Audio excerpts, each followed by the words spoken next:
ఎందుకంటే ఇప్పుడు చంద్రబాబు టైంలో ఇన్ని వేల కోట్లు ఖర్చు పెడితే మేము ఇన్ని వేల కోట్లు ఖర్చు పెట్టామని నేనే చెప్తాడు కానీ దాంట్లో రోడ్లు ఇప్పుడు ఆ మొక్క నేను ఈయన చెప్పాడు అనుకోండి ఆ ఫోటోలు తీసి పెడతారు. మొత్తం రాష్ట్రంలో రోడ్లన్నీ ఒకేసారి వేసేస్తారు అనుకోవడం అసాధ్యమైన పని. అంటే ఎన్నికల ముందు ఏమైనా హడావుడిగా ఆల్రెడీ వేస్తున్నారు, అదే కొన్ని చోట్ల వేస్తారు మీదన చిన్న చిన్న రోడ్లలో కూడా సిమెంట్ రోడ్లు కూడా వేసేస్తున్నారు చాలా చోట్ల. అవును అవును.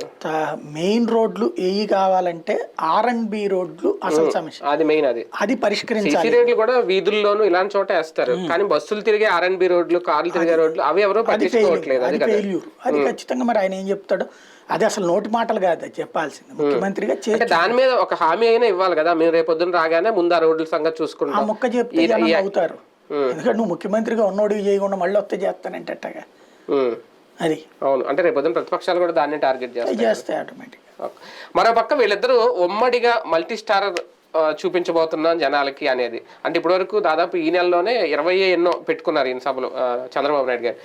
పవన్ కళ్యాణ్ చంద్రబాబు ఇద్దరు కలిసి అంటే ఈ సీట్ల పంపకాలు అయిపోయిన తర్వాత దిగుతారా, లేదు అంటే ఈ ప్రచారంలోనే యాత్రలోనే ఎక్కడికెక్కడ అభ్యర్థులను ప్రకటించుకునే అవకాశం ఉంటుందా? వాళ్ళ దగ్గర ఏదో సంథింగ్ ఒక కమ్యూనికేషన్ గ్యాప్ ఉన్నట్టు కనబడుతోంది. అది సీట్ల సర్దుబాటు తేలకపోవడం వల్ల పవన్ ముందుకు రావట్లేదా అని